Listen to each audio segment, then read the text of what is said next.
Hi friends, welcome to my YouTube channel. ನಾನಿವತ್ತು ಈಸಿಯಾಗಿ ಒಂದು ರೈಸ್ ರೆಸಿಪಿನ ಮಾಡೋದು ತೋರಿಸ್ತಾ ಇದ್ದೀನಿ. ಅದೇನೆಂದರೆ ಕರಿಬೇವು ರೈಸ್. ಈಸಿಯಾಗೆ ಪುಳಿಯೋಗರೆ ಹೇಗೆ ಮಾಡ್ತಿರೋ ಅದೇ ಥರನೇ ಈಸಿಯಾಗೆ ಮಾಡ್ಕೋಬೋದು. ಕರಿಬೇವು ತಿನ್ನೋದ್ರಿಂದ ಕಣ್ಣಿಗೂ ತುಂಬ ಒಳ್ಳೆಯದು. ನಿಮ್ಗೇನಾದರೂ ಪುಳಿಯೋಗರೆ ಚಿತ್ರಾನ್ನ ತಿಂದು ಬೋರ್ ಆಗಿದರೆ ಈ ಥರ ರೆಸಿಪಿನ ಒಂದ್ಸಲ ಟ್ರೈ ಮಾಡಿ, ತುಂಬ ಇಷ್ಟ ಆಗುತ್ತೆ. ಹಾಗಾದರೆ ಹೇಗೆ ಮಾಡೋದು ಅಂತ ನೋಡೋಣ ಬನ್ನಿ. ಫಸ್ಟ್ ನಾನಿಲ್ಲಿ ಒಂದು ಪೌಡರ್ ಮಾಡ್ಕೊತಾ ಇದ್ದೀನಿ. ಅದಕ್ಕೋಸ್ಕರ ಒಂದು ಕಡಾಯಿ ಇಟ್ಕೊಂಡಿದ್ದೀನಿ. ಕಡಾಯಿ ಕಾದ್ಮೇಲೆ ಸ್ವಲ್ಪ ಎಣ್ಣೆ ಹಾಕ್ಕೊತಾ ಇದ್ದೀನಿ. ಎಣ್ಣೆ ಕಾದ್ಮೇಲೆ 2 ಸ್ಪೂನ್ ಆಗೋಷ್ಟು ಕಡಲೆಬೇಳೆ ಹಾಕ್ಕೊತಾ ಇದ್ದೀನಿ. ಜೊತೆಗೆ 1.5 ಸ್ಪೂನ್ ಆಗೋಷ್ಟು ಉದ್ದಿನಬೇಳೆ, ಹಾಗೆ ಸ್ವಲ್ಪ ಮೆಂತ್ಯಕಾಳು ಹಾಕ್ಕೊತಾ ಇದ್ದೀನಿ. 1/4 ಸ್ಪೂನಿಗಿನ್ನ ಕಮ್ಮಿನೇ ಹಾಕ್ಕೊಳ್ಳಿ, ಇಲ್ಲಾಂದರೆ ಕಹಿ ಬಂದುಬಿಡುತ್ತೆ. ಇದ್ರ ಜೊತೆಗೇ ಒಂದು 10 ಮೆಣಸಿನ್ಕಾಳು ಹಾಕ್ಕೊತಾ ಇದ್ದೀನಿ. ಇವಾಗ 3 ಒಣಮೆಣಸಿನ್ಕಾಯಿನ ಕಟ್ ಮಾಡಿ ಹಾಕ್ಕೊಂಡಿದ್ದೀನಿ. ಇವಾಗ ಎಲ್ಲ ಚೆನ್ನಾಗಿ ಎಣ್ಣೆಗೆ ಫ್ರೈ ಮಾಡ್ಕೊತಾ ಇದ್ದೀನಿ. ಕಲರೆಲ್ಲ ಚೇಂಜ್ ಆಗಬೇಕು, ಅಲ್ಲಿವರೆಗೂ ಫ್ರೈ ಮಾಡ್ಕೊತೀನಿ. ಈ ಥರ ಕರಿಬೇವಿನ ರೈಸ್ ಮಾಡ್ಕೊಂಡು ತಿನ್ನೋದ್ರಿಂದ ಕಣ್ಣಿಗಂತೂ ತುಂಬ ಒಳ್ಳೆಯದು, ಮತ್ತು ಇದು ಮಾರ್ನಿಂಗ್ ಬ್ರೇಕ್ಫಾಸ್ಟ್ಗೆ ತುಂಬ ಚೆನ್ನಾಗಿರುತ್ತೆ. ಇವಾಗ ನೋಡಿ ಎಲ್ಲ ಫ್ರೈ ಮಾಡ್ಕೊತಾ ಇದ್ದೀನಿ. ಇದ್ರ ಜೊತೆಗೇ ಒಂದು ಅರ್ಧ ಸ್ಪೂನ್ ಆಗೋಷ್ಟು ಜೀರಿಗೆ ಹಾಕ್ಕೊತಾ ಇದ್ದೀನಿ. ಇವಾಗೆಲ್ಲ ಚೆನ್ನಾಗಿ ಫ್ರೈ ಮಾಡ್ಕೊಳ್ಳೋಣ. ನೋಡಿ ಕಲರೆಲ್ಲ ಚೇಂಜ್ ಆಗಿದೆ, ಇಷ್ಟು ಫ್ರೈ ಆದರೆ ಸಾಕು. ಇವಾಗ ಕರಿಬೇವು ಹಾಕ್ಕೊತಾ ಇದ್ದೀನಿ. 1 ಕಪ್ ಆಗೋಷ್ಟು ಕರಿಬೇವನ್ನ ಫ್ರೆಶ್ ಕರಿಬೇವು ತೊಗೊಬಂದಿದ್ದೆ, ಹಾಕಿ ಫ್ರೈ ಮಾಡ್ಕೊತಾ ಇದ್ದೀನಿ. ನೀವು ಕರಿಬೇವಿನ ರೈಸ್ ಮಾಡಬೇಕಾದ್ರೆ ಫ್ರೆಶ್ಶಾಗಿ ಅವಾಗ ತಂದಿರೋ ಕರಿಬೇವನ್ನ ತಗೊಂಡು ಯೂಸ್ ಮಾಡ್ಕೊಳ್ಳಿ, ಆವಾಗ ಟೇಸ್ಟ್ ತುಂಬ ಚೆನ್ನಾಗಿರುತ್ತೆ. ಭಾಳ ದಿವಸ ಆದಮೇಲೆ ಇಟ್ಕೊಂಡು ಮಾಡಿದ್ರೆ ಅಷ್ಟು ಟೇಸ್ಟ್ ಚೆನ್ನಾಗಿರಲ್ಲ. ಇವಾಗ ಇದನ್ನು ಮಿಕ್ಸಿಗೆ ಹಾಕ್ಕೊತಾ ಇದ್ದೀನಿ. ಮಿಕ್ಸಿ ಮಾಡ್ಕೊಳ್ಳೋದಕ್ಕೆ ಒಂದು ಜಾರ ತೊಗೊಂಡಿದ್ದೆ.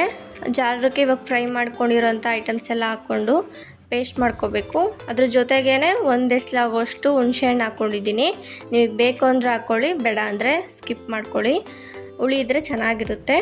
ಅದೇ ಇವಾಗ ಫ್ರೈ ಮಾಡ್ಕೊಂಡಿರೋ ಬಾಣಲಿಗೆ ಒಗ್ಗರಣೆಗೆ ಎಷ್ಟು ಬೇಕೋ ಅಷ್ಟು ಎಣ್ಣೆ ಹಾಕ್ಕೊಂಡು ಜೊತೆಗೆ ಕಡಲೆ ಬೀಜ ಹಾಕ್ಕೊಂಡಿದ್ದೀನಿ 2 ಸ್ಪೂನ್ ಆಗೋಷ್ಟು, ಹಾಗೆ ಅರ್ಧ ಸ್ಪೂನ್ ಆಗೋಷ್ಟು ಉದ್ದಿನಬೇಳೆ, 1 ಸ್ಪೂನ್ ಆಗೋಷ್ಟು ಕಡಲೆಬೇಳೆ ಹಾಕ್ಕೊಂಡು ಒಣಮೆಣ್ಸಿನ್ಕಾಯಿ ಹಾಕ್ಕೊಂಡಿದ್ದೀನಿ. 1 ಒಣಮೆಣ್ಸಿನ್ಕಾಯಿನ ಕಟ್ ಮಾಡಿ ಹಾಕ್ಕೊಂಡಿದ್ದೀನಿ. ನಿಮಗೆ ಖಾರಕ್ಕೆ ಎಷ್ಟು ಬೇಕೋ ಅಷ್ಟು ನೋಡ್ಕೊಂಡು ಹಾಕ್ಕೊಳ್ಳಿ. ಇದ್ರ ಜೊತೆಗೇ ಕರಿಬೇವು ಹಾಕ್ಕೊತಾ ಇದ್ದೀನಿ. 1/4 ಕಪ್ ಆಗೋಷ್ಟು ಕರಿಬೇವು ಹಾಕ್ಕೊಂಡು ಚೆನ್ನಾಗಿ ಫ್ರೈ ಮಾಡ್ಕೊತಾ ಇದ್ದೀನಿ.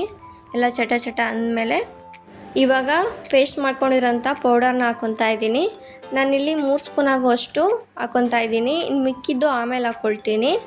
ಇವಾಗ ಎಲ್ಲ ಚೆನ್ನಾಗಿ ಫ್ರೈ ಮಾಡ್ಕೋಬೇಕು. 3 ಸ್ಪೂನ್ ಆಗೋಷ್ಟು ಹಾಕ್ಕೊಂಡು ಇವಾಗ ಚೆನ್ನಾಗಿ ಫ್ರೈ ಮಾಡ್ಕೊತಾ ಇದ್ದೀನಿ. ನೋಡಿ ಇವಾಗ ಫ್ರೈ ಆಗಿದೆ. ಈ ಥರ ಎಲ್ಲ ಗಟ್ಟಿಯಾಗಿರಬೇಕು. ಇವಾಗ ರೈಸ್ ಹಾಕ್ಕೊತಾ ಇದ್ದೀನಿ. ನಾನಿಲ್ಲಿ 2 ಮೆಂಬರ್ಸ್ಗಾಗೋಷ್ಟು ಮಾಡ್ಕೊತಾ ಇದ್ದೀನಿ. ನಿಮಗೆ ಜಾಸ್ತಿ ಬೇಕು ಅಂದರೆ ಸ್ವಲ್ಪ ಕ್ವಾಂಟಿಟಿನ ಪೌಡರ್ ಕ್ವಾಂಟಿಟಿ ಜಾಸ್ತಿ ಮಾಡಿಕೊಂಡು ಮಾಡ್ಕೊಳ್ಳಿ, ಆವಾಗ ತುಂಬ ಚೆನ್ನಾಗಿರುತ್ತೆ. ಇವಾಗ ರೈಸ್ ಹಾಕ್ಕೊಂಡು ಅದ್ರ ಮೇಲೆ ನಿಮಗೆ ರುಚಿಗೆ ಎಷ್ಟು ಬೇಕೋ ಅಷ್ಟು ಉಪ್ಪು ಹಾಕ್ಕೊತಾ ಇದ್ದೀನಿ. ಜೊತೆಗೆ ಇನ್ನು ಮಿಕ್ಕಿರೋ ಪೌಡರ್ ಇರುತ್ತಲ್ವ, ಅದನ್ನು ಒಂದು 2-3 ಸ್ಪೂನ್ ಹಾಕ್ಕೊಂಡು ಮಿಕ್ಸ್ ಮಾಡ್ಕೊಳ್ಳೋಣ. ಇವಾಗ ಹಾಕ್ಕೊಂಡು ಮಿಕ್ಸ್ ಮಾಡ್ಕೊತಾ ಇದ್ದೀನಿ. ಮೆಲ್ಲಕ್ಕೆ ಮಿಕ್ಸ್ ಮಾಡ್ಕೊಳ್ಳಿ. ಬಿಸಿ ಅನ್ನ ಹಾಕೋಕ್ಕೆ ಹೋಗಬೇಡಿ, ಸ್ವಲ್ಪ ಆರಿರಲಿ ಆಮೇಲೆ ಹಾಕ್ಕೊಳ್ಳಿ. ಬಿಸಿ ಅನ್ನ ಹಾಕಿದರೆ ಸ್ವಲ್ಪ ಮುದ್ದೆ ಥರ ಆಗಿಬಿಡುತ್ತೆ. ಇವಾಗ ನೋಡಿ ಎಲ್ಲ ಮಿಕ್ಸ್ ಮಾಡ್ಕೊತಾ ಇದ್ದೀನಿ. ಮಿಕ್ಸ್ ಮಾಡ್ಕೋಬೇಕಾದ್ರೆ ಸ್ಟವ್ನ ಫುಲ್ ಲೋ ಫ್ಲೇಮಲ್ಲಿ ಇಟ್ಕೊಳ್ಳಿ, ಇಲ್ಲಾಂದರೆ ಎಲ್ಲ ತಳ ಹತ್ತದಂಗೆ ಸೀದ್ದಂಗೆ ಆಗಿಬಿಡುತ್ತೆ ರೈಸ್ ಎಲ್ಲ. ನೋಡಿ ಗೊಜ್ಜೆಲ್ಲ ಕರೆಕ್ಟಾಗಿ ರೈಸ್ ಜೊತೆ ಹೊಂದ್ಕೊಂಡಿದೆ. ಇವಾಗ ಫೈನಲಾಗಿ ಕರಿಬೇವಿನ ರೈಸ್ ರೆಡಿಯಾಗಿದೆ. ಸರ್ವ್ ಮಾಡ್ಕೊಳ್ಳೋಣ. ನೀವು ನಿಮ್ಮ ಮನೇಲಿ ಈ ಥರ ರೆಸಿಪೀಸ್ನ ಹೊಸ ರೆಸಿಪೀಸ್ನ ಟ್ರೈ ಮಾಡಿಕೊಟ್ರೆ ಮನೆಯಲ್ಲೂ ತುಂಬ ಇಷ್ಟಪಟ್ಟು ತಿಂತಾರೆ. ಮತ್ತು ಕೆಲವೊಬ್ಬರು ಅಡುಗೆಯಲ್ಲಿ ಹಾಕ್ದಾಗ ಕರಿಬೇವಿನ ಸೈಡಿಗೆ ಎತ್ತಿಡ್ತಾರೆ. ಅವರಿಗೆಲ್ಲ ಈ ಥರ ಕರಿಬೇವಿನ ರೈಸ್ ಮಾಡಿಕೊಟ್ರೆ ಇಷ್ಟಪಟ್ಟು ತಿಂತಾರೆ. ಕರಿಬೇವು ಕಣ್ಣಿಗಂತೂ ತುಂಬ ಒಳ್ಳೆಯದು. ನೀವು ಈ ರೆಸಿಪಿನ ನಿಮ್ಮ ಮನೇಲಿ ಒಂದು ಸಲ ಟ್ರೈ ಮಾಡಿ ನೋಡಿ. ಇದೇ ಥರ ನಾನು ರೈಸ್ ರೆಸಿಪೀಸ್ನ ನನ್ನ ಚಾನಲಲ್ಲಿ ಅಪ್ಲೋಡ್ ಮಾಡಿದ್ದೀನಿ, ಒಂದು ಸಲ ಹೋಗಿ ಚೆಕ್ ಮಾಡಿ. ಇದೇ ಥರ ರೆಸಿಪೀಸ್ಗೆ ನನ್ನ ಚಾನಲ್ನ ಸಬ್ಸ್ಕ್ರೈಬ್ ಮಾಡ್ಕೊಳ್ಳಿ. ಈ ವಿಡಿಯೋ ನಿಮಗೆ ಇಷ್ಟ ಆಗಿದ್ದಲ್ಲಿ ಪ್ಲೀಸ್ ಲೈಕ್ ಮಾಡಿ ಮತ್ತು ಶೇರ್ ಮಾಡಿ. Thank you for watching the video.